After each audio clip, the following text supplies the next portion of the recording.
नमस्कार दोस्तों, स्वागत है आपका एक और नई वीडियो में। दोस्तों, रशिया और यूक्रेन के बीच में वॉर चल रही है और हम सब ने देखा कि कैसे यूएस इंडिया को प्रेशराइज कर रहा है कि इंडिया रशिया से ऑयल ना खरीदे, जबकि सारा यूरोप खरीद रहा है। उन्हें कुछ नहीं कहा जा रहा, जिसकी लाठी उसकी भैंस। पर हमारी गवर्नमेंट भी कुछ पीछे नहीं है। हमारे फॉरेन मिनिस्टर मिस्टर जयशंकर जैसा काम कर रहे हैं वो सब आपके सामने है। उन्होंने बहुत ही कुशलता से दोनों तरफ की एक्सपेक्टेशंस को मैनेज किया है। पर दोस्तों, ये नेगोशिएटिंग पावर ऐसे ही नहीं आ जाती। आपके अंदर कुछ सब्सटेंस होना चाहिए जिसके दम पर आप टेबल पर बैठते हैं अमेरिका और रशिया जैसे प्लेयर्स के सामने। और इसी दिशा में एक और कदम जो भारत की सरकार ले रही है, उसी के बारे में चर्चा करेंगे आज इस वीडियो में। दोस्तों, भारत अमेरिका की कई चीज़ों पर डिपेंडेंट है। सोशल मीडिया, गूगल, माइक्रोसॉफ्ट जैसी आईटी कंपनीज वगैरह वगैरह। एक और एरिया जिसमें भारत अमेरिका पर बुरी तरह से डिपेंडेंट है वो है पेमेंट सिस्टम्स। अगर आप देखें, जितने भी क्रेडिट कार्ड नेटवर्क्स हैं, American express, master card, visa, सब अमेरिकन हैं। साथ में जो दो देशों के बीच में पेमेंट ट्रांसफर्स होते हैं उसके लिए जो टेक्नोलॉजी यूज़ होती है, जिसे स्विफ्ट कहा जाता है, वो भी अमेरिकन सिस्टम है। जिसका मतलब ये हुआ कि अमेरिका जब चाहे भारत को मोहताज बना सकता है अपनी इन टेक्नोलॉजीज़ को यूज़ करके। इस बात का भारत सरकार को अच्छी तरह पता है और इसीलिए भारत सरकार लेकर आई थी दो नए इनिशिएटिव्स। एक था यूपीआई, जिसके बारे में आप भली भांति जानते हैं। दूसरा था रुपे कार्ड सिस्टम। दोस्तों, ये दोनों स्वदेशी सिस्टम्स, जिसमें से यूपीआई जो है पेमेंट ऐप्स के साथ compete करता है और रुपे जो है वो वीज़ा, मास्टर कार्ड और अमेरिकन एक्सप्रेस जैसे कार्ड नेटवर्क्स के साथ compete करता है। दोनों भारत में बहुत अच्छा कर रहे हैं। आपने यूपीआई के बढ़ते हुए ट्रांजैक्शन वॉल्यूम्स की खबरें सुनी होंगी और रुपे के भारत में मार्केट शेयर के बारे में भी सुना होगा।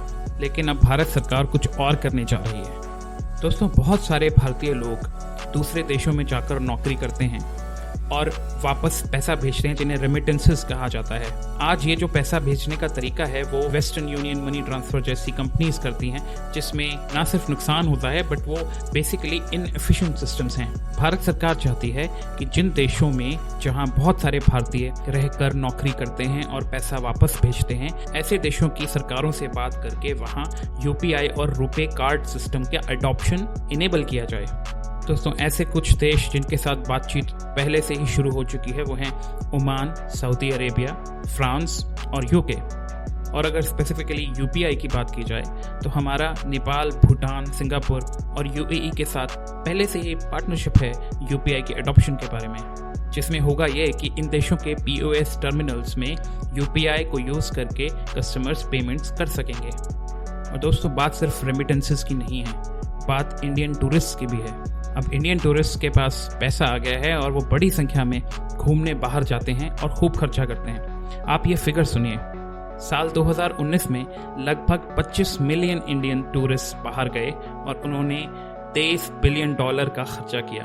अब आप सोचें कि इस मार्केट को भी अगर यूपीआई और रुपे टैप कर पाएँ तो कितना अच्छा हो। दोस्तों, साउथ ईस्ट एशिया और मिडिल ईस्ट, जहाँ बड़ी संख्या में भारतीय काम करते हैं, वहाँ तो ये सब करना फिर भी आसान है। लेकिन अभी एनपीसीआई ने यूरोप की कंपनी वर्ल्डलाइन के साथ टाई अप किया है, जिसमें यूपीआई और रुपे कार्ड्स का एडॉप्शन यूरोप में भी बढ़ जाएगा। दोस्तों, एनपीसीआई के अधिकारी जो इस सब पर काम कर रहे हैं वो बताते हैं कि दूसरे देशों में उन पर बहुत प्रेशर आता है वीज़ा, मास्टर कार्ड और अमेरिकन एक्सप्रेस जैसी कंपनीज की तरफ से। ये कंपनीज लॉबी करती हैं इन देशों में कि भारत के इन प्लेटफॉर्म्स को यहाँ ना आने दिया जाए। तो रास्ता आसान नहीं है, लेकिन एक बात तो तय है, एक समय था जब यहाँ एक थप्पड़ खाने पर दूसरा गाल आगे करने को कहा जाता था। लेकिन अब समय बदल गया है। जिसकी लाठी उसकी भैंस के रूल को फॉलो करने वाली इस दुनिया में भारत अब अपनी लाठी बड़ी करने लगा है। दोस्तों, आज की वीडियो में बस इतना ही। प्लीज़, अगर आपको ये वीडियो पसंद आई हो तो इसे लाइक करें, शेयर करें और हमारे चैनल को सब्सक्राइब करें। हमें इसकी बहुत ज़रूरत है। आपसे मिलेंगे अगले वीडियो में। धन्यवाद।